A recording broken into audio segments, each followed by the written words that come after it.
Sahana Vavatu Sahanao Bhunaktu Sahaviryam Karavavahai Tejasvinavaditamastu ma vidvishavahai.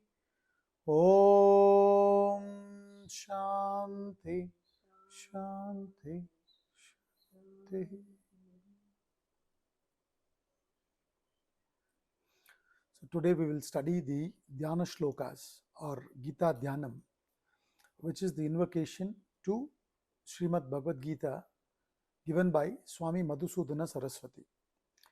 Invocation is a prayer chanted by both the Guru and Sishya, the teacher and the taught together, to invoke the right spirit within and without, to be able to study the scripture and bring about the inner transformation.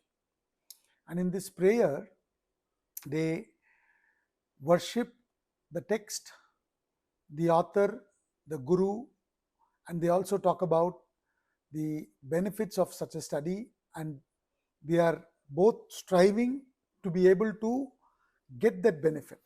So the ultimate benefit, as we discussed, is to bring about a complete transformation from within, a total perceptual change.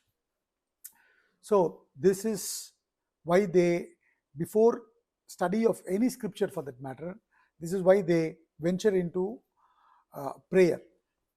A prayerful attitude is an extremely important attitude. That bhav is extremely important for us to be able to receive the knowledge. Like before we sow the seed, we need to prepare the soil. So we need to have this prayerful attitude to be able to imbibe the knowledge. So with this very small brief introduction, let us now get on to Dhyana Shlokas. Now Dhyana Shlokas, as I said, is given by Swami Madhusudana Saraswati. It has 9 shlokas. In the first shloka, Bhagavad Gita is addressed as Mother, Amba, Mother. And Bhagavad Gita is worshipped in the first shloka. And in the second shloka, sage Vyasa, who is the author of this text, the scripture, is worshipped. And in verse number 3, Sri Krishna, who is the Guru of this Bhagavad Gita, who gave the Bhagavad Gita, is worshipped. And in verse number 4, it is said there that Bhagavad Gita is the essence of the Upanishads. So, establishing the knowledge of Bhagavad Gita as the same as the Upanishads or the Vedas. So, in the introduction to the Bhagavad Gita, I had said that Bhagavad Gita is both Dharma Shastra and Yoga Shastra or Moksha Shastra. So that is spoken about in verse number 4.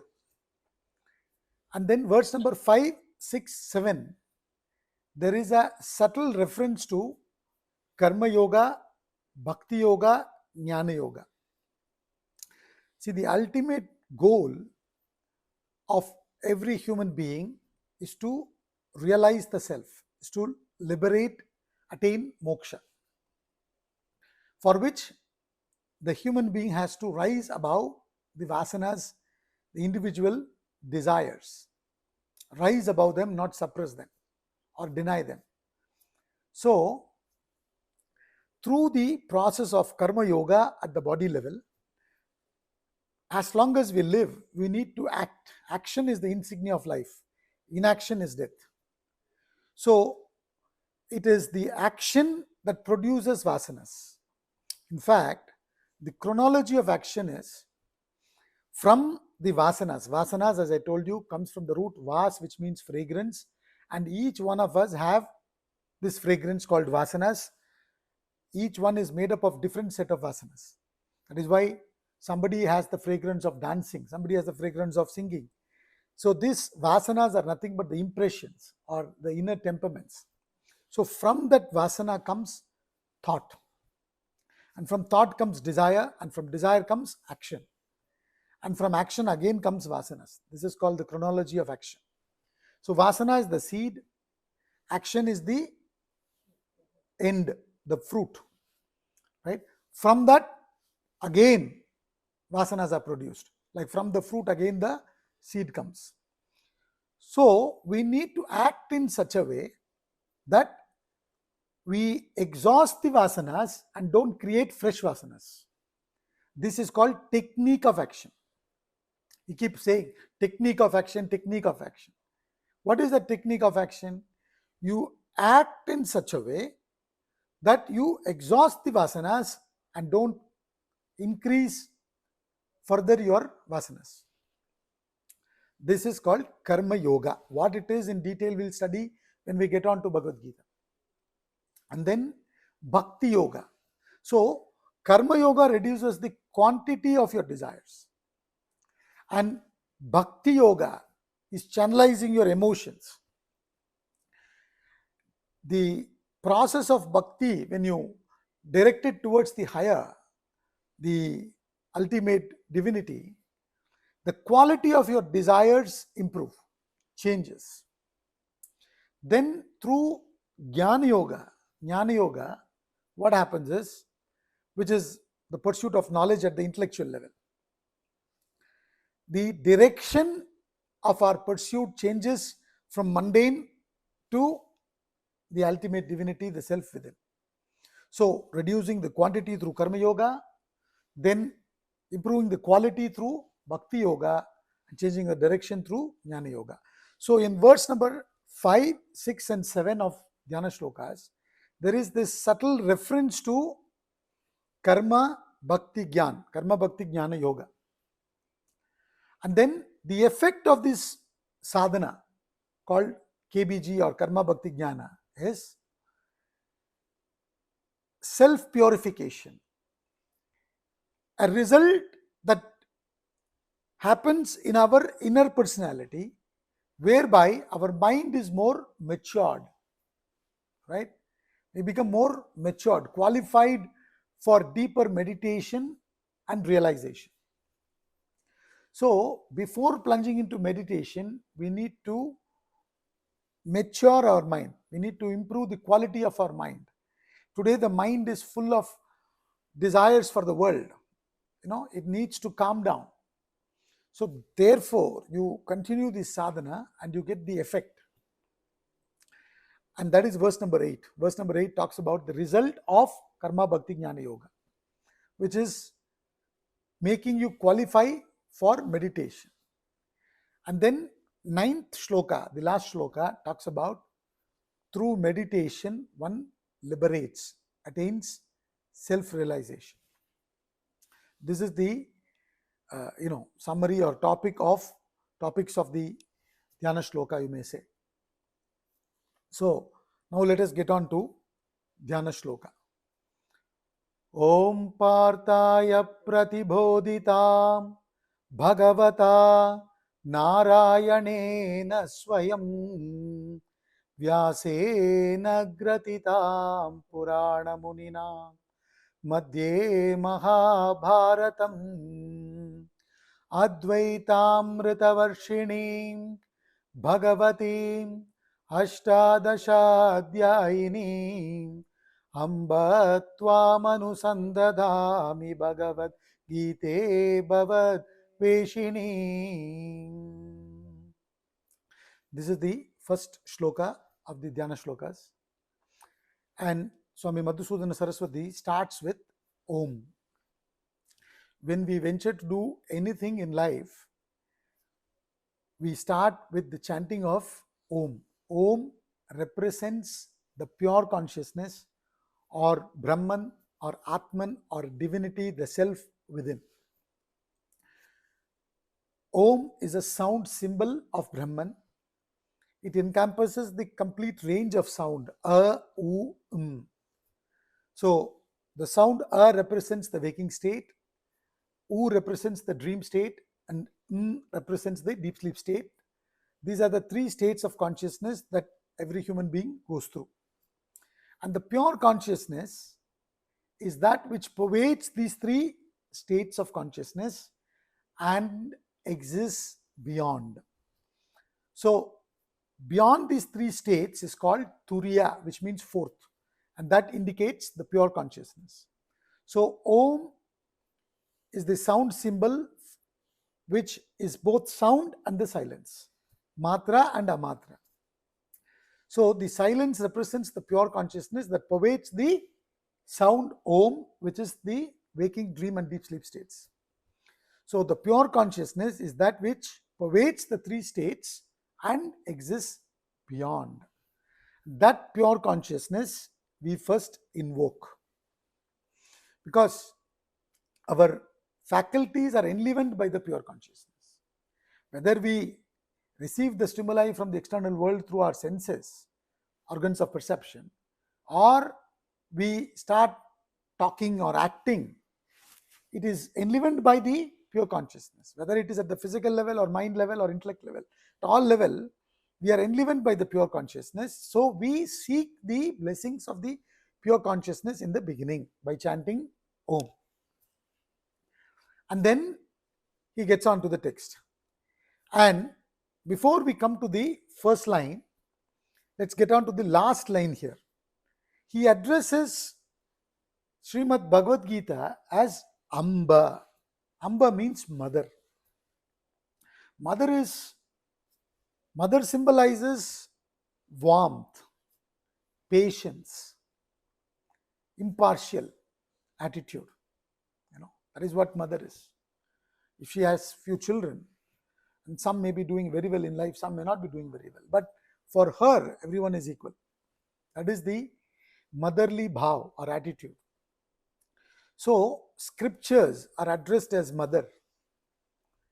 In fact, in our culture, knowledge is represented by Ma Saraswati, goddess Saraswati.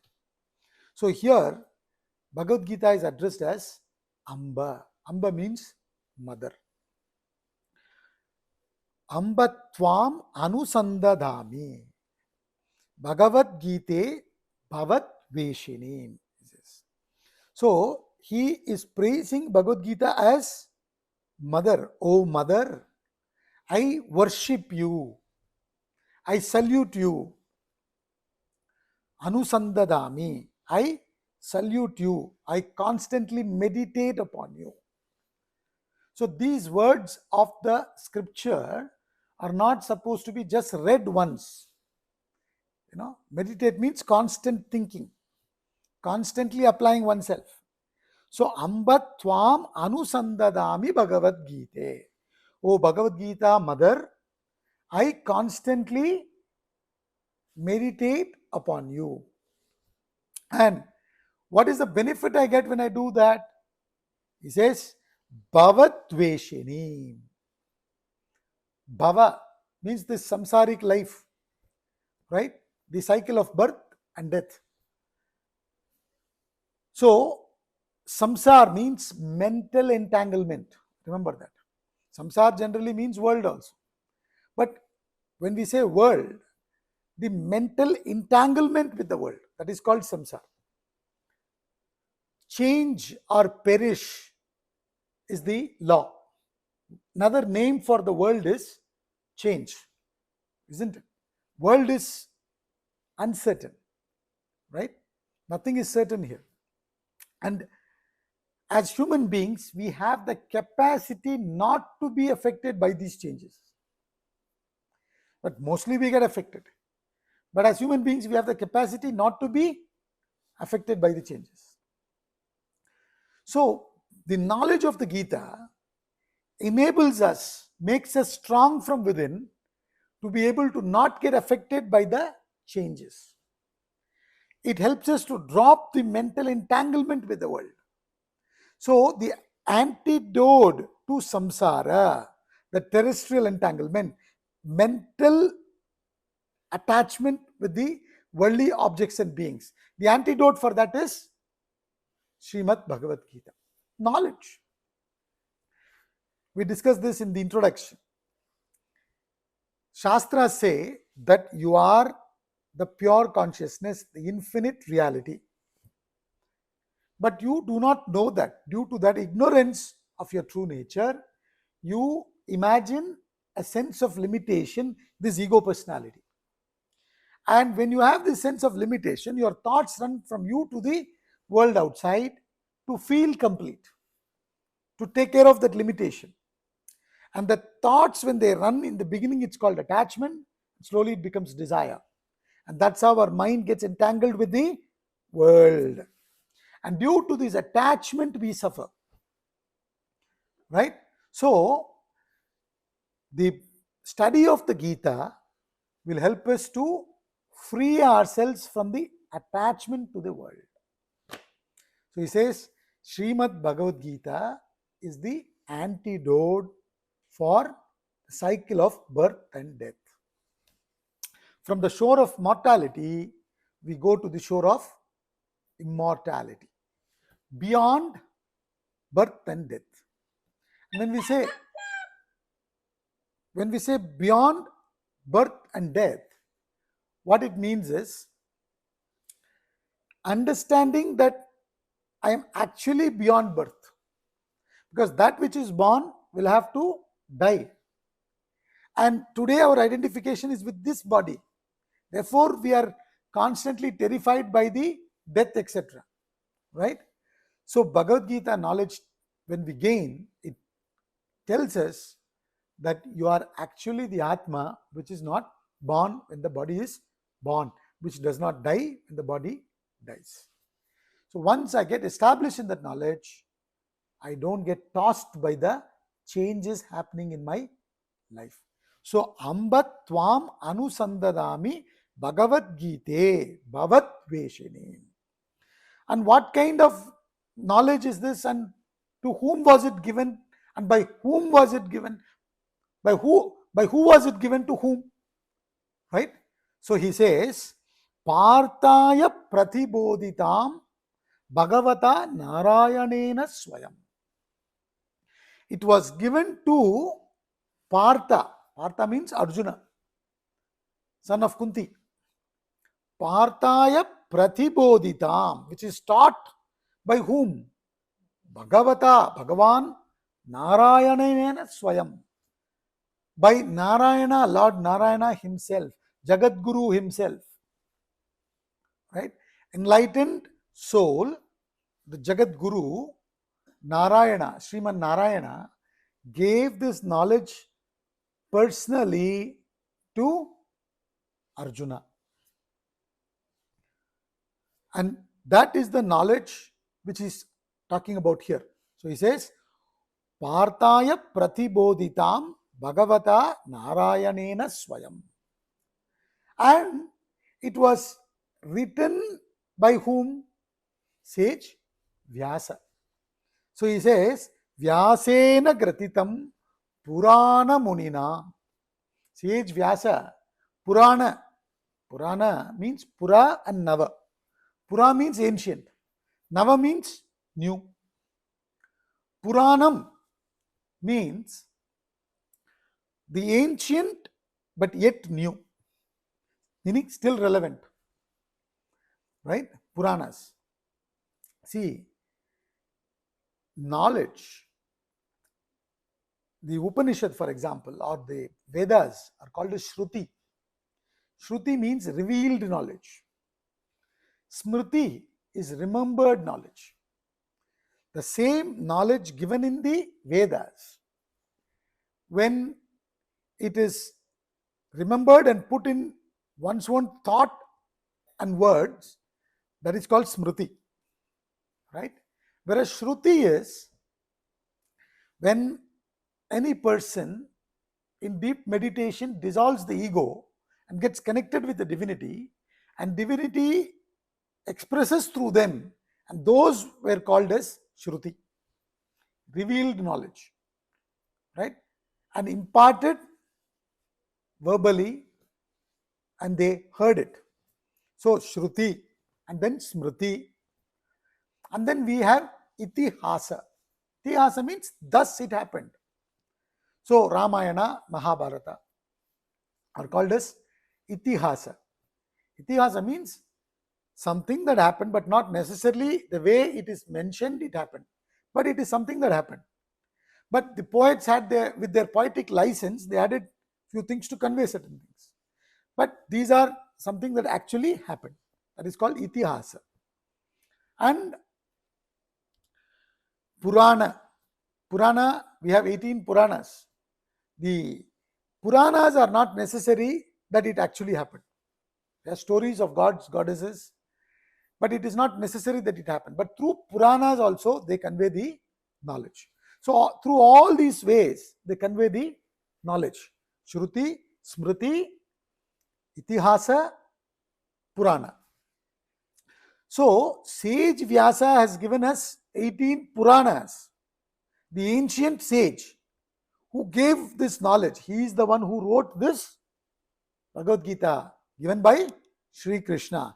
So he says, Vyasena gratitam Purana Munina Madhye Mahabharatam. He kept it in the middle of the Bhagavad Gita. Sorry, middle of the Mahabharata.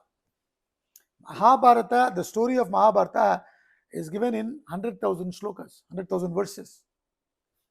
And Srimad Bhagavad Gita has 701 shlokas. And it is kept in the middle of the Bhagavad Gita. Middle means central, means important. If you compare the Mahabharata to a mala, to a necklace, Bhagavad Gita is the pendant, the most important aspect, the philosophy. The philosophy is preserved in the story. It's another beautiful way of preserving the knowledge. So, he says, Madhye Mahabharatam. And what kind of knowledge does it give? Advaita. Dvaita means dual, right? Advaita. Instead of saying one, knowledge of your true self, which is one, they say Advaita. Because when you say one, it is limited, right? When you say two, it is one without the second, which means infinite, right? So, Advaita knowledge, this Bhagavad Gita is full of Advaita knowledge, which is the oneness of the divinity it talks about. So, Advaita Amrita Varshinim means what? It is giving the nectarine philosophy of non-dualism. It is reigning the nectarine philosophy of non-dualism. That is what it means. Advaitamrita Varshinim Bhagavate Advaitamrita Varshinim Amba Tvam Anu Sandadami Bhagavate Bhavat Veshinim. This is the first shloka. So he says, this Bhagavad Gita I worship as mother, right? So Om, O Mother Bhagavad Gita, by which Partha was enlightened by Lord Narayana himself, which was composed and placed in the middle of Mahabharata by the ancient sage Vyasa, which showers the nectar philosophy of non-dualism, which is glorious and which contains 18 chapters. That's what he says. Bhagavati means, see, Bhagavan, when you say it is masculine. Bhagavati, when you say it is feminine. Bhagavati means glorious Gita. Ashtadashadhyayinim means it has 18 chapters. So he says, which contains 18 chapters, which is an antidote to samsara, terrestrial entanglement. I constantly meditate upon thee. So, before we venture into the study, first we should develop the right attitude, number one. And number two, we should also take it as a commitment. Because the study of the scriptures are not just taken up for information's sake, right? Like he said, it should make us cross the ocean of samsara, right? We should be able to cross the ocean of samsara. Today, we are affected by the changes.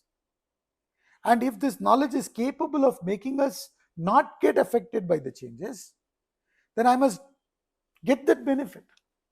So till I get that benefit, I commit myself to the Bhagavad Gita lifestyle. That's what it says. A lot of people say, I studied Gita, I did see some changes, but then, again the whole thing has come back because they're not continuously putting in their efforts. Right? So he says, I constantly meditate upon thee. Means it's a commitment till I cross over the samsara. This is the first shloka of the Dhyana Shloka, which is worship of Bhagavad Gita as mother. The second shloka is worship of sage Vyasa, the author of the Bhagavad Gita. So let us get on to that. Namostu te Vyasa Vishala Buddhe Pullara Vindayata Patra Netra Yena Tvaya Bharata Taila Purnaha Prajwalito Jnanamaya Pradipaha. Now he says, Namostute Vyasa Vishala Buddhe. So it is salutation to sage Vyasa. Salutation to you, O Vyasa. And he says, Vishala Buddhe, who has broad intellect. Vishala Buddhi means both broad and deep. Both the depth as well as broad, not narrow. See, our intellect today functions merely to help the mind to fulfill its desires. Mind desires something and we use our intellect to plan and scheme to see how we can fulfill the desire. But intellect has much better capabilities, right? With your intellect, you can control your mind and direct it towards the higher, what is good for you. Not just try to fulfill your likes and dislikes, right? So, we need to have a buddhi which is capable of controlling and directing the mind and help us to see the truth as it is. So he says, O sage Vyasa, I salute you who has Vishala Buddhi, whose intellect was vast. And then he says, Pullara Vindayata Patra Netra, whose eyes were as large as petals of a fully blown lotus. Now, these adjectives, what it is telling us is the admiration of the student to the guru. Right? Here, Swami Madhusudana Saraswati, when he glorifies sage Vyasa, he is telling us that sage Vyasa was a great personality, right? His eyes were as large as petals of a fully blown lotus. Meaning what? See, how we need to understand it is, when you dissolve all your desires, the self then starts revealing through your complete personality. In the Bhagavad Gita, chapter 17, he says, when light streams forth through all the apertures of the personality, understand it as sattva. Means what? There is clarity. That's what it means. Through your senses, mind and intellect, you have tremendous clarity. So, when he says your eyes are as large as the petals of a fully blown lotus, what it means is tremendous clarity, completely evolved, achieved the ultimate goal, and the self is revealing through you fully. And also the petals of the lotus is soft. So, he has both sharp intellect and compassion, right? To be able to give us the knowledge in a methodic way. In fact, sage Vyasa is the one who codified the Vedas. He is the one who's given us the Brahma Sutra. So that gigantic intellect, which is full of compassion and which is fully evolved, to that sage Vyasa I prostrate, I salute. Is an extremely important bhav that we need to develop. And then what did he do? He says, who lit well the fine lamp of all knowledge, filled with the oil of Bharata. Bharata means Mahabharata. So he says, Enatvaya Bharata Taila Purnaha Prajwalito Jnanamaya Pradipaha. So he was the one who lit the lamp of wisdom, lamp of knowledge, wisdom, filling it with the oil of Mahabharata. The story of the story of the Mahabharata is the oil, he says. And the knowledge given in the Bhagavad Gita is the light. So through the story, the Bhagavad Gita is given, which is full of nectarine philosophy of Advaita that you have given to us. So to you, I salute. That attitude is extremely important. That's what he is talking about here. Next shloka. Here in the third shloka, Sri Krishna is worshipped, right? Who is the Guru of Bhagavad Gita. So verse number 3. Prapanna parijataya totra vetraika panaye jnana mudraya krishnaya gita amrita duhe namaha. This shloka, he says, salutation to Krishna. Sri Krishna is worshipped here. Salutation to Krishna. Who is he? Prapanna parijataya totra vetraika panaye. Totra vetraika panaya means who holds a cane in one hand. Sri Krishna was the cowherd boy to drive the cows to the pasture land and get them back to the cow shed. He had a cane in his hand. And he was also the charioteer to Arjuna. So when he was riding the horses, he had a cane in his hand. So that is what he's talking about here. Totra vetraika panaye. One who holds a cane in one hand, and in the other hand, what did he do? Jnana mudra he showed. Right? Jnana mudra is this. So he says, Jnana mudraya krishnaya totra vetraika panaye. So in one hand he had the cane, with the other hand he showed Jnana mudra to that Krishna who is Parijata, tree of fulfillment. Parijata means it is said that in heaven this tree is there. Don't go about looking for the tree. So Parijata is the tree of fulfillment. You go onto the tree and ask for anything, it will fulfill your wishes, supposedly. So Sri Krishna is the Parijata tree. When you surrender to him. Krishna means dark. Right? Krishna means dark. That which is unknown to us. What is unknown to us? Our Atma. So when we reach the self, when we attain the self, when we realize the self, we exhaust all our desires. All desires are fulfilled. Meaning, thereafter, there remains nothing to be fulfilled. Right?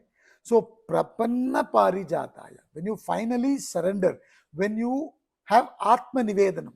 Atma Nivedanam means what? Finally, your Atma is completely dissolved. The individuality is dissolved. The totality is gained. Right? So, he says, prapanna parijataya totra vetraika panaye jnana mudraya krishnaya Gitamrita duhe namaha. So, who has milked the nectar of Gita? And he's going to talk about the Gita in the next shloka. So, the nectarine philosophy of the Gita was milked by Sri Krishna. from the Upanishads, obviously. That he'll talk about in the next shloka. So, that Sri Krishna, the Guru, I salute, I worship, I prostrate. And he said in one hand he has Jnana Mudra, and in the other he shows, in one hand he shows Jnana Mudra, in the other he has a cane. What is this cane talking about? These two, cane and Jnana Mudra, these two are giving us a beautiful message. With the cane, Sri Krishna takes the cows to the pasture land, right? Cows, in one way, when you look at it, they represent our senses. Horses, which is also representing the senses, if you take him as a charioteer. So these senses are driven by the self, meaning the self enlivens them. But what do the senses do? They go to their respective pasture land. What are they? Color and form for the eyes, smell for the nose, taste for the tongue, touch for the skin, sound for the ears. Right? Constantly from morning till night, we are indulging in the sense perceptions. Then the cows, after indulging in the fodder, what do? They come back to the shed. And after they come back to the shed, what do? They cut chew. They relive. They bring it out and they cut chew the whole thing. Similarly, what we are doing is, whole day we live indulging in senses, and then we are mentally indulging in them further. Therefore, one choice we have is to be simply living, fulfilling our senses. That is one choice. The other choice is indicated by Jnana Mudra. Now, when you see this Jnana Mudra, the three fingers, the little finger, the ring finger, and the middle finger are separated from the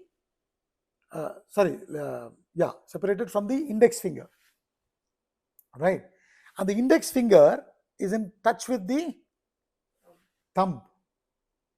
Index finger represents ego, because we always, when we point out, you did that, I didn't do it, you did, I didn't do it, you did, So index finger is representing the ego, that which separates us from the others, total. So this ego, which is represented by the index finger, is attached to the thumb. Thumb represents Atma in the context.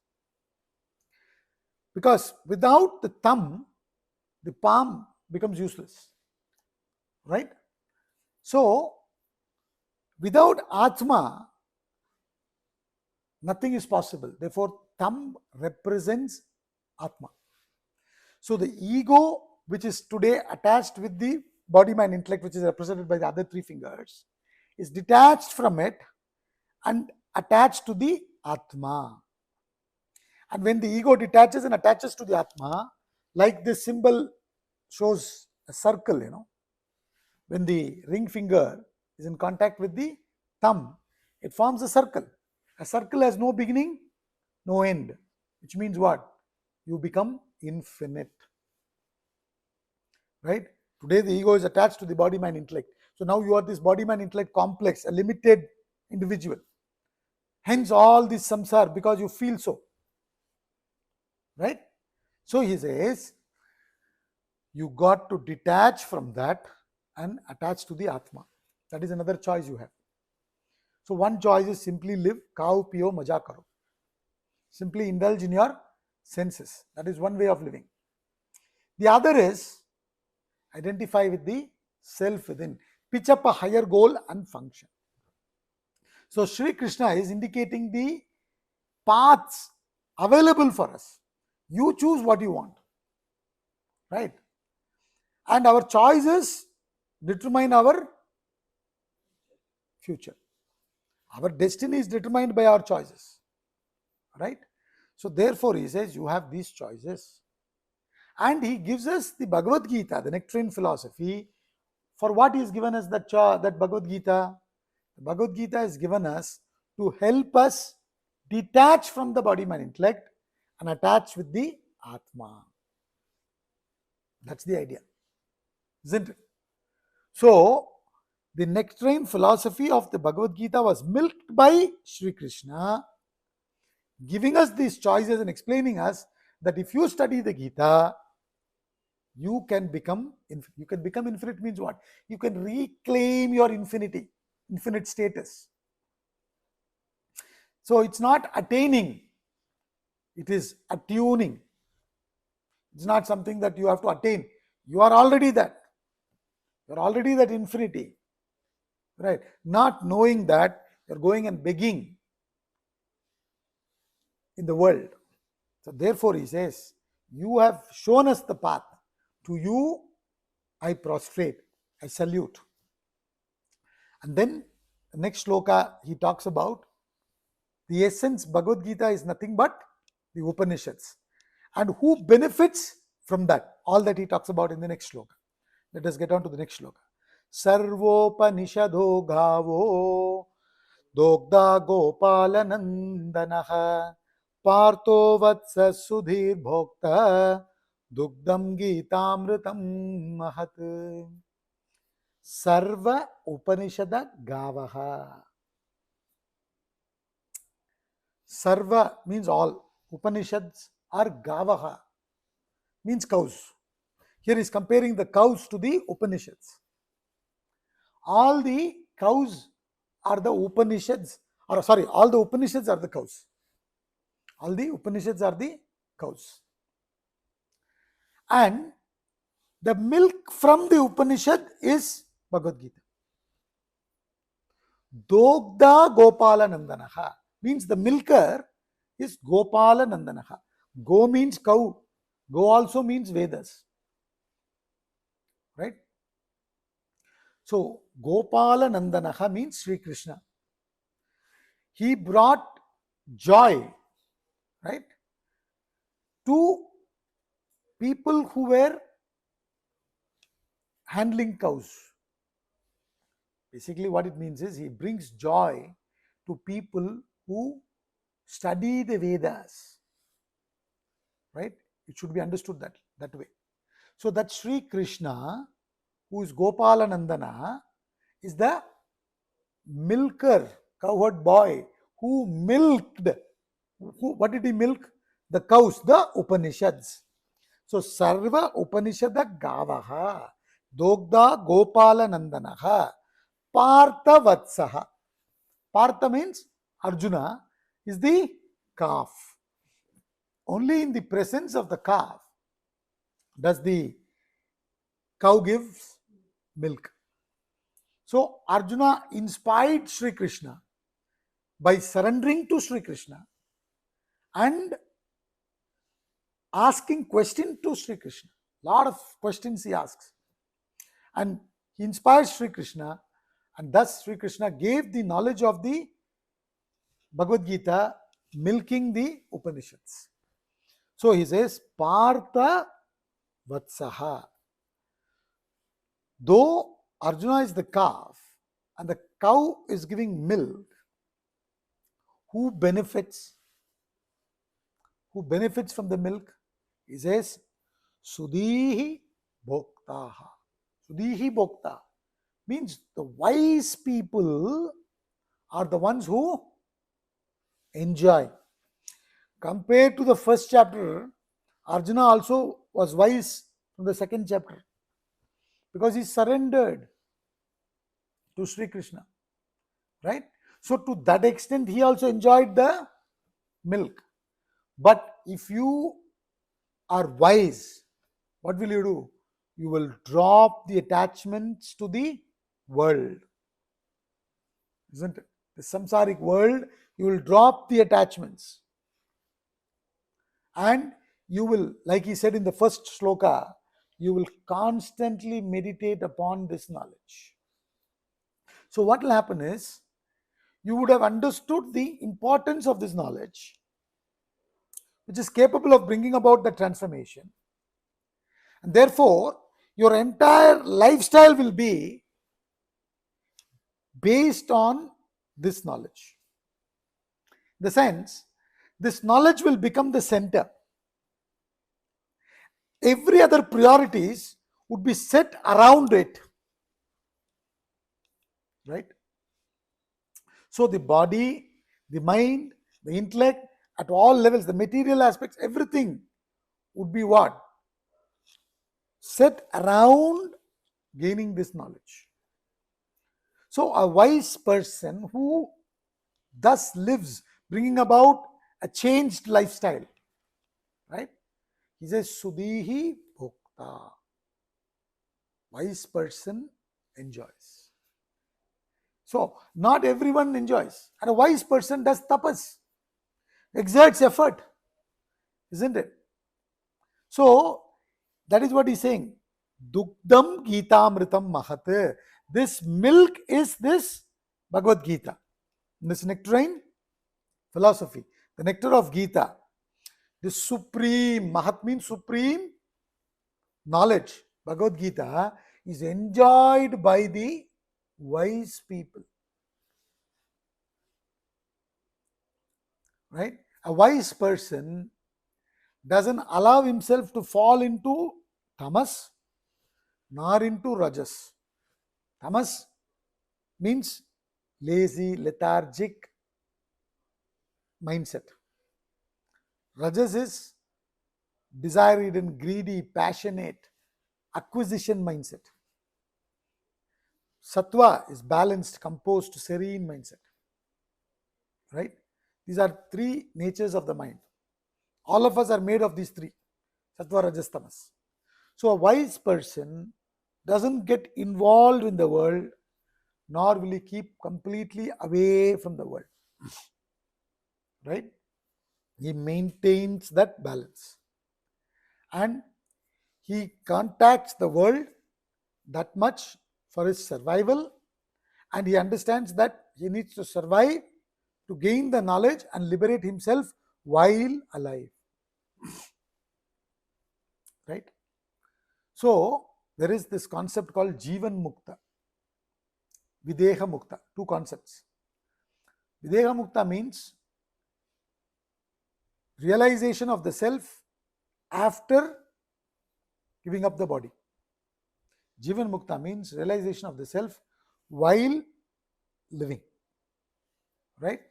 And Adi Shankaracharya emphasizes on Jivan Mukta, because if such a thing is not there, then all this knowledge would be second-hand information. So, but whereas this knowledge is given to us by those people who realize the self. They had experienced it even before giving up the body. Right? So, I need to live, take care of my life only for the purpose of realizing the self. Such a person who thinks like that is called wise person. And therefore, he doesn't think that this body, mind, intellect is only for indulgence. Khao, piyo, maja karo. Only to enjoy 365 days. 24/7, 365 days. No, he doesn't think like that. So he will wisely use his or his resources. Isn't it? See, this body is a resource. This mind is a resource. The intellect is a resource. The wealth that we have with us, that is a resource. So how do you use this resource? For what purpose do you use this resource? That is important. Right? You can use this resource to buy something that is temporary. Or you can use this resource to get to a state where you enjoy that imperishable, permanent state. How is that? Right? So, fools, meaning when Shastra say, Muda, they are talking about those who throw away their resources.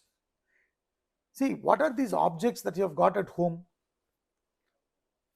Assuming that you bought it with your money that you earned. What did you do? You spent your energy doing some work, and in return you got some money. So that money is what? Nothing but your energy, spent energy, right? And with that money, What have you done? You bought the objects. And what are these objects? Permanent or impermanent? Impermanent. So what we have done is, we gain all this knowledge by going to the schools and colleges, and with that intelligence, we direct our energy, whole life, earning money and converting that money into objects which are passing, fleeting, temporary. So these objects are nothing but your energy in other form, which are there in front of you. Right? So what we are doing is, by converting all our energies into objects and beings around us, we think we'll find that security.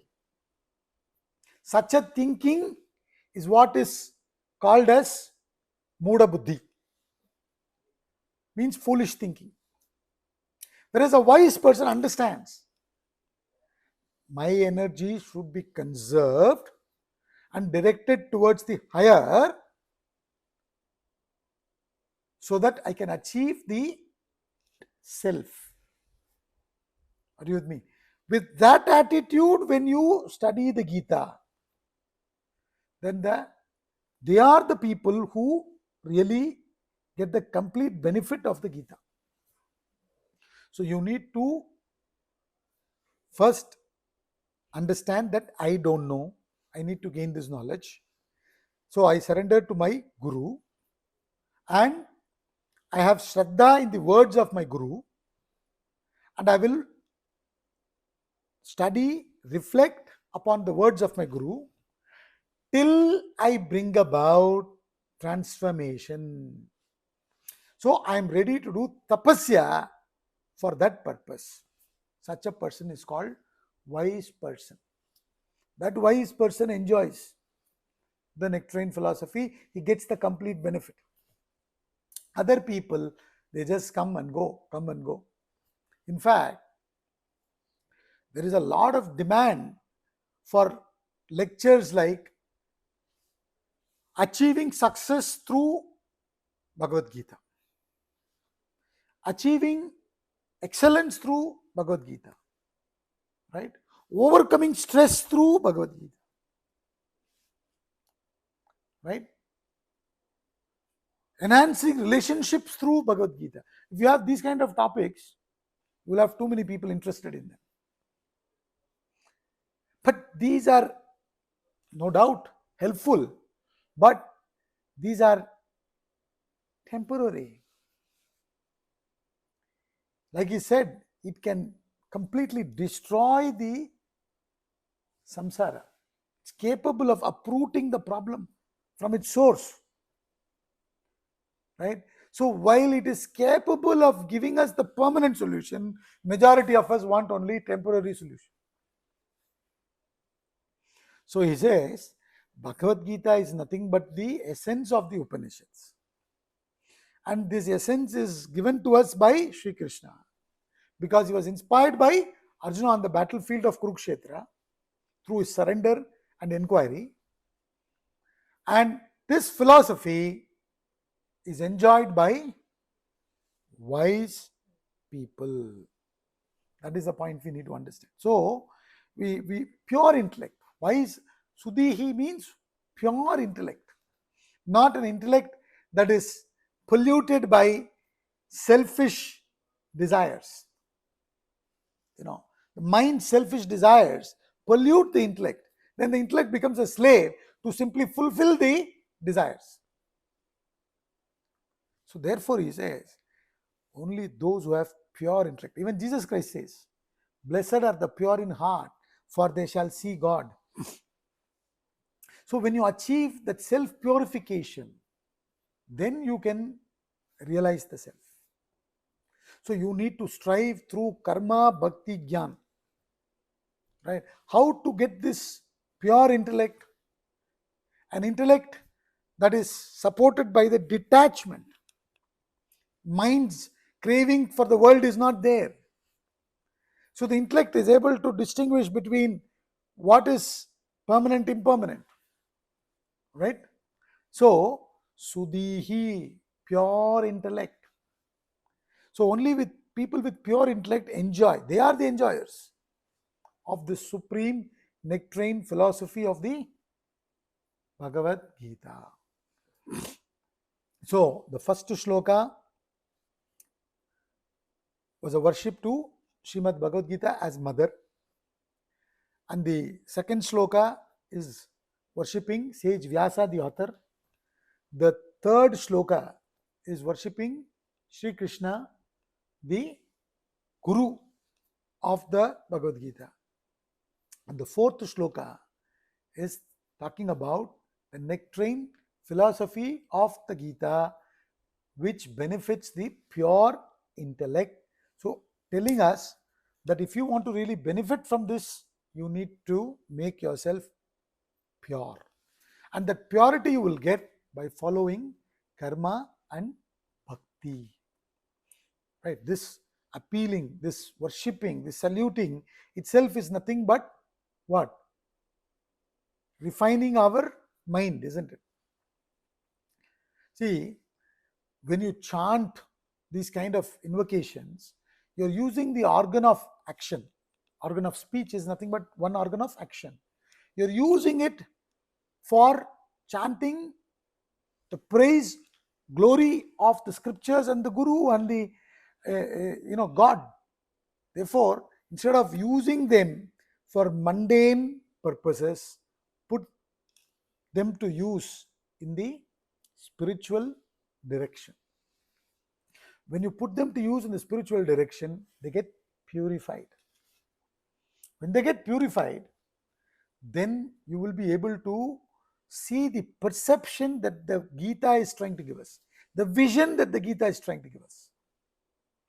I think in one of my previous classes I had mentioned, see, today my perception is I am the body, mind, intellect complex having a soul or the self. But the truth is, I am the soul or the self expressing through the body, mind, intellect. It's a totally different perception. Another one, I am this limited individual who is in this world, is our perception today. The Gita's perception, the vision that Gita is trying to give us, or the Shastra is trying to give us, Vedas are trying to give us is what? You are that infinite Brahman in which the world is, from a relative angle. See, we are thinking, I am this individual who is in the world. Shastras tell us, you are that supreme in which the world is, or a projection upon you. It's a completely different perception. One perception binds you, another perception releases you. So therefore, we need to strive to gain that pure intellect to be able to enjoy the nectarine philosophy of the Gita. So we have seen 4 shlokas of Dhyana Shlokas today. Next week, hopefully we'll do the next 5 shlokas. Let's conclude now.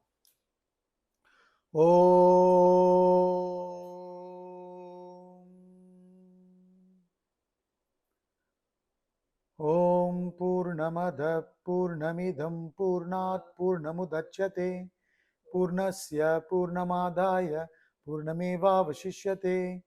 Om Shanti Shanti Shanti. Om Kayena Vacha Manasendriyairva Buddhyatmana va Prakrite Swabhavat Karomi Adhyat Sakalam Parasmai Narayanayeti Samarpayami.